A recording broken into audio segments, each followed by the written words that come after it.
in. We are here for another week of Livestream. I'm Blair Bloomston. I'm the CEO of Game On Nation, and I'm with somebody awesome today. I'm Steve Shenbaum, and we president and founder of Game On. And Blair and I don't think we've done a live stream together, have we? Not for a while. Yeah, not for a while, though we have worked together for over 18 years. Over 18 years. It's really special, but it is really cool to be here and sharing the space with you, Blair. Because, we go back quite a few years. A little bit. I, consider myself an original. Yeah. You are OG.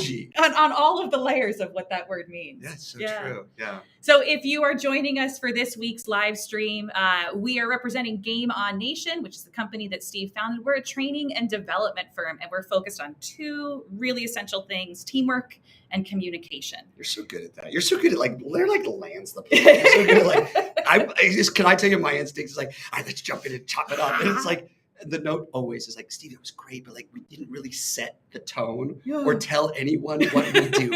Who are we? We're just showing up live. These specifics of what we do. Get over it. No, but it is so funny. I love that you got right to it. Yeah. And I'm going to practice that as well. Two things: communication and teamwork. We're not trying to be everything to everyone. No.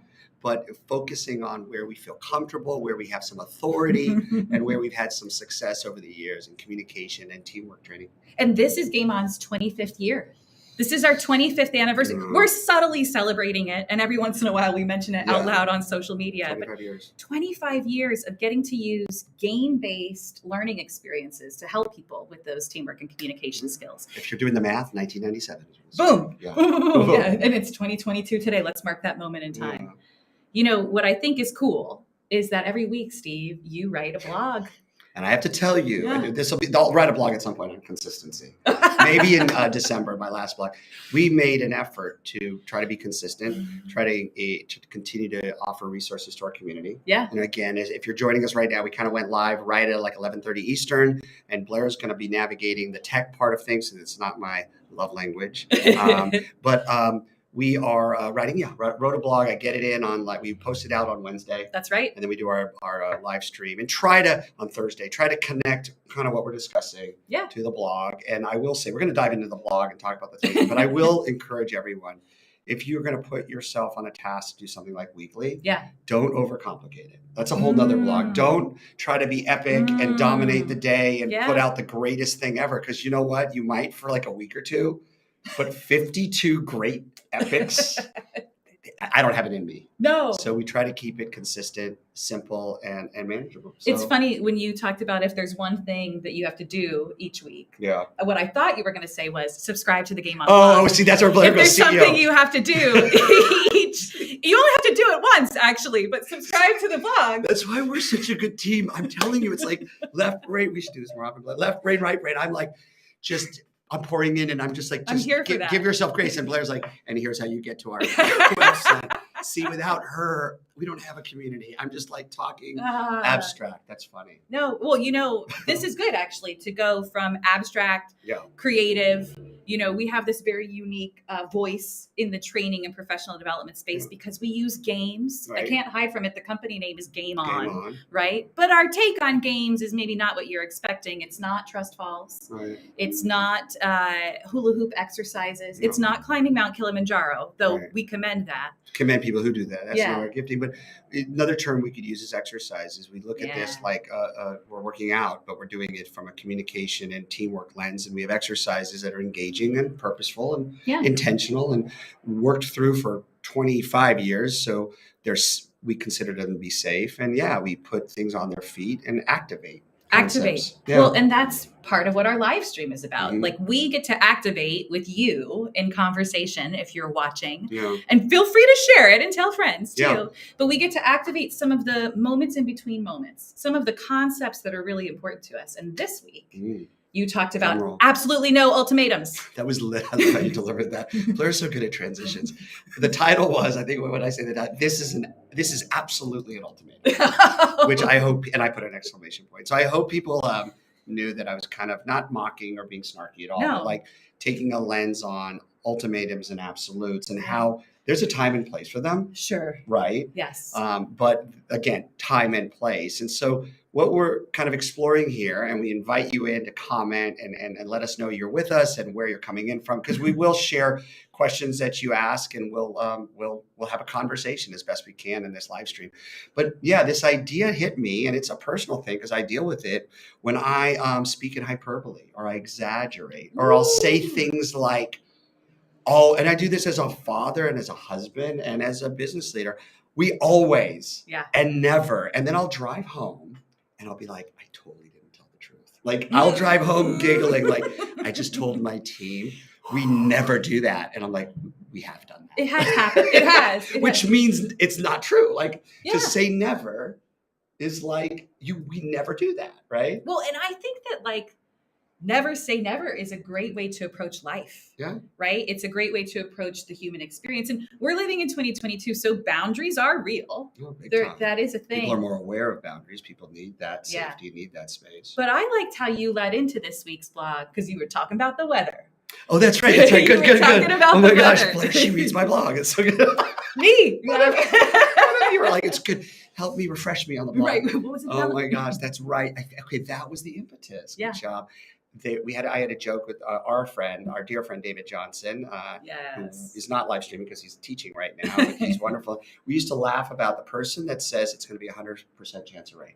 There's a 100% chance of rain, right? We used to laugh that if it didn't rain, that person took an unnecessary bet. Like, and I say that person as if there's one person that's like posting it, but you kind of like want to think at 97%. If I'm like, oh, it's 97% chance of rain, I'm still not throwing an outdoor event. No, right. I'm still packing my umbrella. Thank you. And that was how it started, was when we approach 100%, why are we putting that unnecessary ultimatum?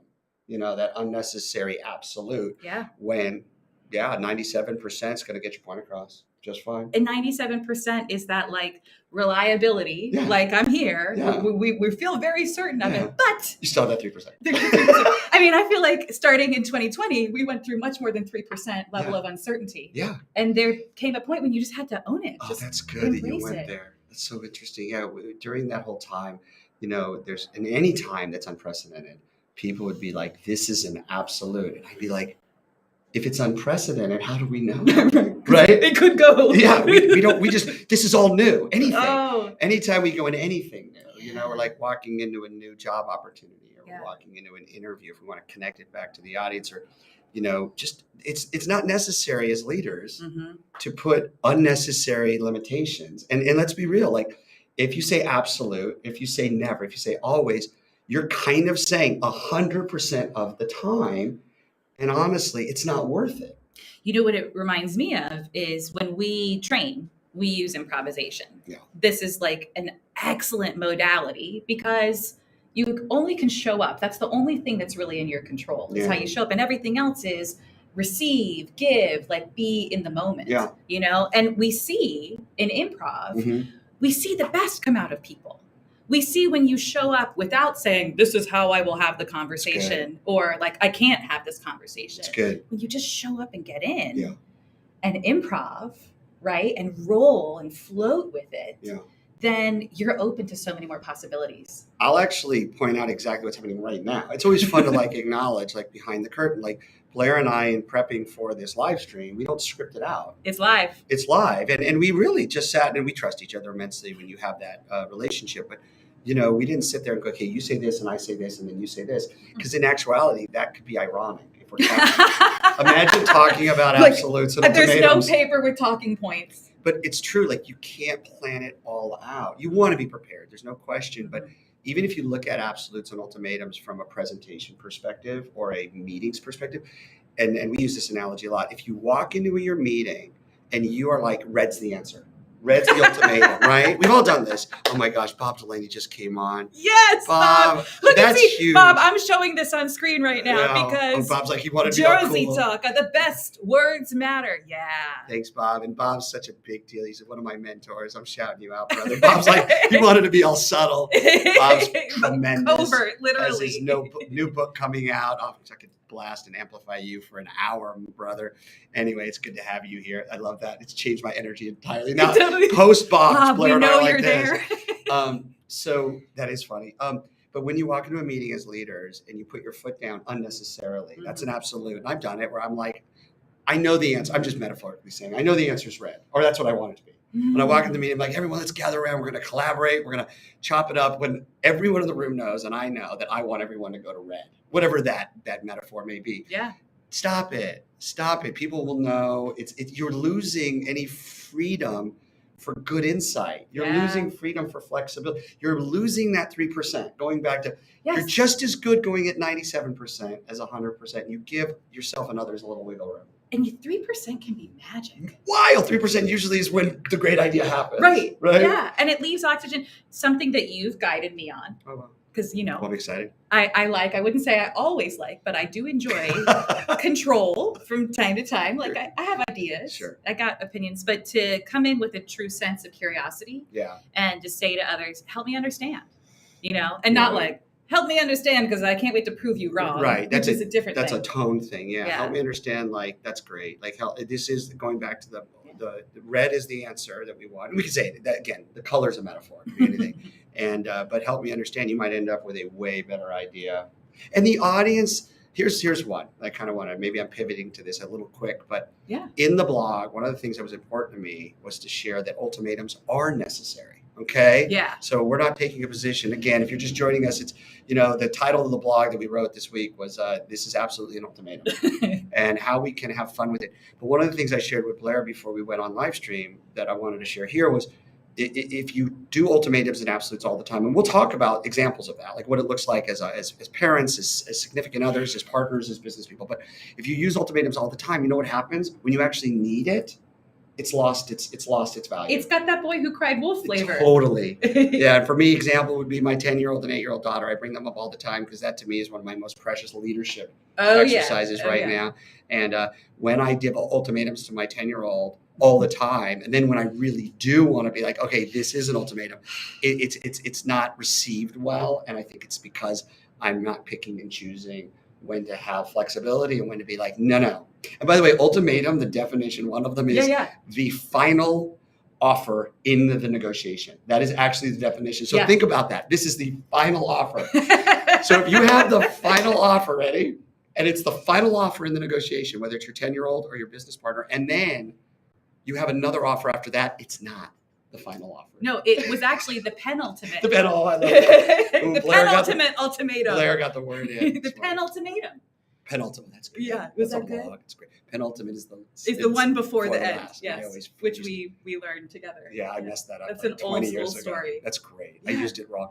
But run with that, Blair, because I think that's a really good riff. Like when we don't give the final, we keep saying it's final. It's not final. I mean, there's some ramifications to that. Like, let me give a really clear work day example. This is it. Yeah. Being late to meetings. And if you're a leader and you have a great track record of being earlier on time for your meetings, right on. It's cool to set that level of expectation for your staff. Okay. But we got to have understanding. Yeah. Right? We have to, like last night, my 7-year-old woke me up at 4:30 in the morning. Yep.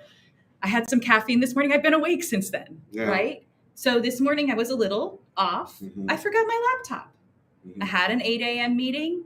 I graciously texted my colleague like, hey, I'm going to be there at 8:10. I turned back around. Yeah. Now, I love to be on time. I love to be early. Yep. I would have been early. You are. But that circumstance. But I can't be like that kind of hypocrite that's like, this is a principle, because life is going to happen. I want to run with that for a second, because a lot of what we want to do is offer some good to do's. We're not gurus. We're in this with you. A lot of what we talk about in live streams, whether it's Jason and Aaron or Blair and Chris, our whole team here, we want to be in this with you. We want to offer some tangible good to do's. Yeah.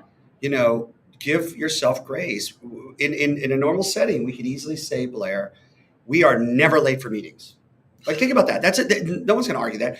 In our company, we're never late for meetings. That's the way our company works. Well, stop and breathe for a second. Is that a necessary ultimatum? Right. Is that what we want to put where we want to put our flag down? That's right. That's right. And it's everyone's different. You might say, no, that is our mantra. Well, I can't. We a lot of our staff members, we have young children, and we're in that mode. Many. We've got between our staff, we have about 10 kids under 10 years old.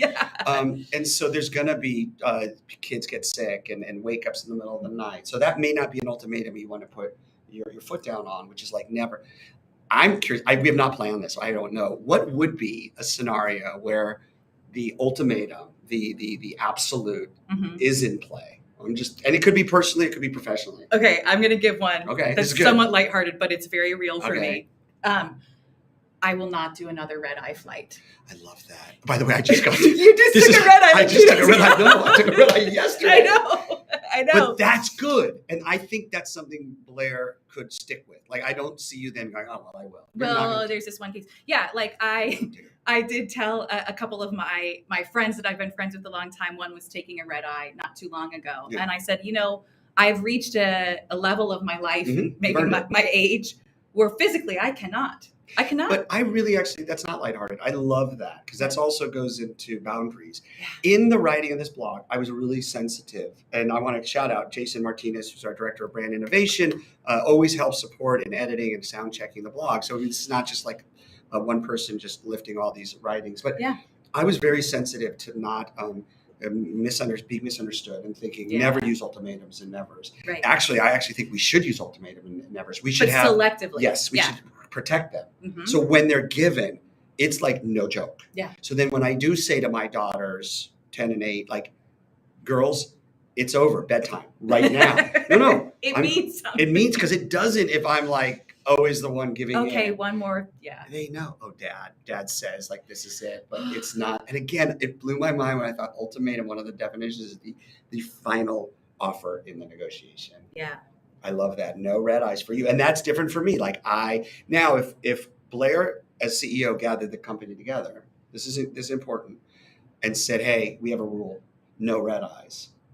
Is that a healthy ultimatum? Like for me, like I don't mind them. I can sleep on a plane. I've seen it. It's actually like a very special gift from above. Steve passed right out. I took the red eye from LA to Miami last night. Yeah. And I fell asleep. And I'm going to brag.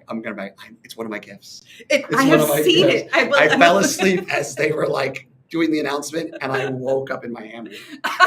Don't hate, because I know there's a lot of people that are mad about that. That's actually a great thing because we are in the process right now of redefining, rewriting like our handbook. Yeah. I think it's important to have guidelines, 100%, right? Have like vision for how things are. And we're kind of a unique company. Anyway, we do unique work in the world. So we're very open with those guidelines. Mm-hmm. But it would be silly of me to say, no, Reddies, what if somebody wants to get to Europe? And like that's the most convenient time and they can do it. It's their jam. Yeah. Yeah. I think we should have it. I'm riffing, Blair sharing this with me. I think we should have some ultimatums and boundaries for ourselves personally. Mm-hmm. And then as leaders, and I'm assuming many of the people that are coming in and watching and listening to our live streams are in the professional industry. Yes. Teachers, educators. This is on LinkedIn. Yeah. This is happening there. Teachers, leaders, coaches, educators, corporate executives.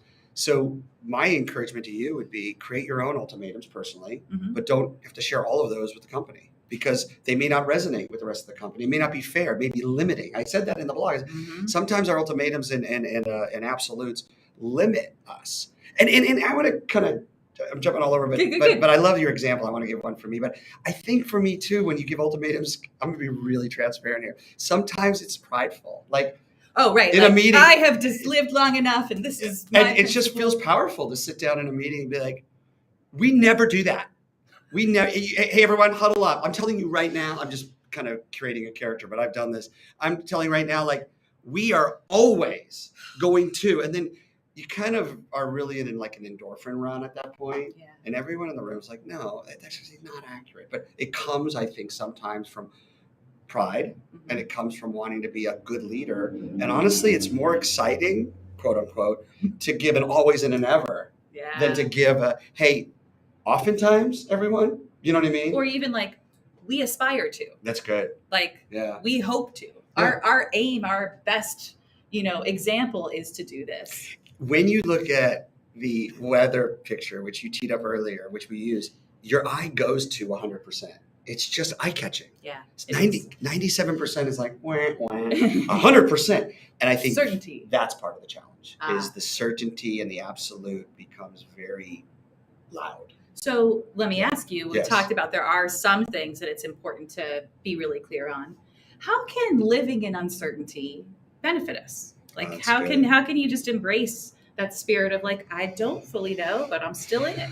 Yeah, I mean, it takes a tremendous, and it depends on how you look at the world, but like for me, it takes a tremendous amount of faith, and you can use a lot of optimism and a lot of just trust. I think those are words that all three words can be received well, you know?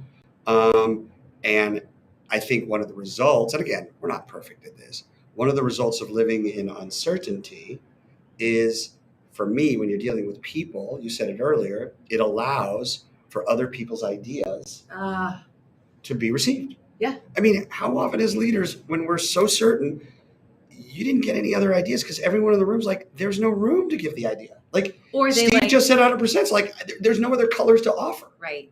Yeah. And then if somebody says 100% and you still have an idea, it's like, are you challenging authority in that moment? No, but I think leaders could really work on that openness and the curiosity. Yeah. For me, it's like a game, like hide and seek, right? And I have a 7-year-old and a 5-year-old, so that's very active in our house right now.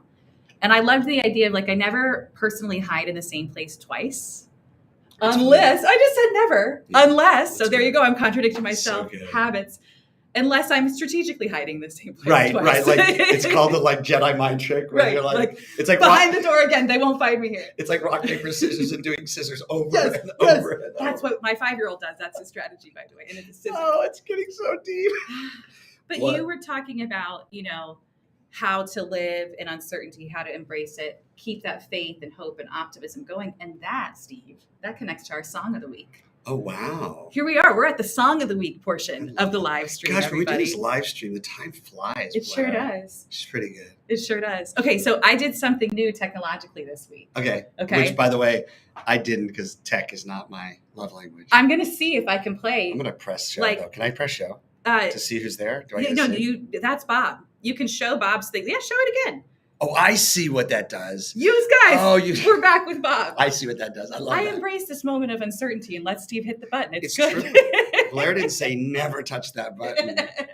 Bob said covert no more. That was good. Oh, Bob, we're getting that back in here. By the way, that's a very direct line reference to Bob's amazing first book that he wrote. Yeah. So you've got to check that out. So good. Bob Delaney, Covert. He's being a leader in helping people with trauma in all facets, and he's got a book talking about frontline workers during COVID and how they are heroes. And I know it has nothing to do with our blog, but it has everything to do with amplifying voices. It sure does. Yeah. Hey, Bob, I want to see if I can get you to dance to this. Not on camera, but let's see. Okay. This is our 10 seconds. We have a song of the week. If you can chat in, if you recognize it. Okay, I'm stopping it there so that we don't get YouTube copyright infringement. Oh, that's good. I love that. How about that? 10 seconds or less. That was called compliant and liability. They're going to get sued. How the live stream goes, good, and then we got sued. And then the YouTube flagged us, so they took it down. You went 11 seconds. So I don't know this song. Blair's more of a songy than I am. It's like a foodie songy, and so is Jason. So what song is that? So this is a song called "Float On" by Modest Mouse. Oh, I see how that connects. Yeah. Float on. Yeah, and the opening lyrics are like, I backed up into a cop car just the other day. Well, he drove off. Sometimes life turns out okay. Right? Nice. Yeah. Oh, nice. And Bob asked, is that Springsteen? Nice guess on that. You're going Jersey all the way. Oh, he is. Who's the singer? Modest Mouse. Modest Mouse. Modest Mouse is the name of the group. Yeah. Yeah. And then the second line is like, I ran my mouth off a bit too much. What did I say? And then it follows up with, well, we just laughed it off. Okay. Sometimes life turns out okay. I like that. I see how it all connects. And if you couldn't get the song from just like the opening riff, the chorus goes, all right, already, we'll all float on. Don't you even worry, we'll all float on. Yeah. She's good. Sing the rest at home. And singing, just so you know. It was uncertain if I was going to do it, but I did. I went for it. And, we do float on. Yeah. You don't like light switch on and off in terms of engagement. You wake up and it's on. And if you can keep that kind of float mentality and keep the optimism in life that happens, I think it's easier. I think from there, because we have a little bit of time, we will then not be fearful. I want to hit on this because this is a little bit on the blog too. I can only speak for myself. When I'm fearful, when I'm not in that mindset, and listen, it's easier said than done. It really is. And we're not sitting here going, just listen to a positive song and everything's going to be cool. We're way past it. But when I'm not fearful, or let me flip it. When I am fearful, here's what happens. I go to absolutes immediately. Sure. And here's why. I think we all do this to a degree. They're just defaults. It's like control. They are. They're yes. There's not a lot of room for middle ground. Like we could say, help me understand, or we could say, hey, everyone, team, we oftentimes don't do this, but let's collaborate. But that's easily said when we're in a good place. Like we're in a good place right now. Blair and I are jamming and we enjoy this and it's so fun to chop it up with you. But it's harder when we are dealing, which normally is the case, with some duress or a complication or a child waking up in the middle of the night or dropping your kids off at the drop-off line and cutting off one of the parents and then you feel awkward. That's so awkward. May or may not have happened. Maybe today. This morning. But when we aren't fearing, I think we don't fall for the defaults as much. So that's my hope, my encouragement solution is you will have ultimatums. And just to be review, at Blair's don't take a red eye. I love that. That's not for everyone, but I honor that. And when everyone knows those are Blair's sort of non-negotiables, then we can respect that. For me, an ultimatum I used already is our child's bedtime. I really want to protect that and create a rhythm. So I have to be firm. And I can't be like last option, except for this option. Except because you know what? A 10 and 8-year-old will read that and divide and conquer. Oh man. Yeah. It's too hard to put your flag in the ground all the time. So good. And I just want to add one thing too. If it does happen to you, right? If you find yourself in that ultimatum moment and you have that reflection moment a second later, it's totally cool to say, you know what? I shouldn't put that flag in the ground. Let me leave a little bit of openness. I love that. And that also shows ability to be self-aware in a meeting. And now I'm going for more business. You as leaders, we all are leaders. If you say, hey, we never do, and then you stop and say, you know what? That's not true, actually. We don't never do that. Your team is like, well played. Like they're aware of that. They just acknowledge. And then we kind of put a bow here. And then when you do give grace and you stay in that middle ground, Blair talks about curiosity and being open-minded, phrases like help me understand. We don't always do it this way, but maybe help me see how this could be of value. Then you've opened yourself up to some good collaboration. People feel comfortable like actually giving their opinion, knowing that you've given maybe 3%, maybe 5%, maybe 20%. And then when truly, and now I'm not speaking metaphorically, when truly it's 100%, whatever that may be for you. We could give a few examples, red eye, bedtime for the kids. When it's 100%, then it actually means something. So let me give a little bit of openness to something that I wasn't quite an ultimatum at the top of the show, but I think it's a good button to revisit. Oh, this is good. Okay, so I said we don't do trust falls. However, if we had the opportunity to do trust falls, we may reinvent trust falls and bring the trust back in. Well done. You kind of keep that that went from 100% to 97%. We haven't yet done a program on Mount Kilimanjaro, but it could happen. Sure. Right? Never say never. Never say never. Never say never. And that's kind of a good spirit. And with this ultimatum and this absolute, we hope you join us and sign up for our community to join us to read the blogs, to see our resources that we'll share. Blair can tee that up a little bit more. And this is a little bit of an absolute. This is the last offer until next week when we offer it again. Right, at 11:30 on Thursday. That's it. Oh, that was the penultimate last ultimatum. Hey, thank you everybody who checked this out, whether you were with us live or you're catching it on replay. We're so excited to bring this content to you in the Game On Nation conversation. And with that, I'm going to try one more tech thing. Oh, you're going to do? Yeah, I think so. What do you do? Oh, look at this. I'm going to play an outro clip. Oh, Jason. And then we're going to turn the stream off. I love it. Okay, wait. Outro clip. I haven't seen this. This is Blair negotiating and navigating this whole thing. I love it. It was so good to see Bob Delaney join us. Yes, Jason, thanks for getting in there on chat. Jason is one of our chief innovators here. And you, our people, the nation, the Game On Nation. All right, until next time, everybody, we're out.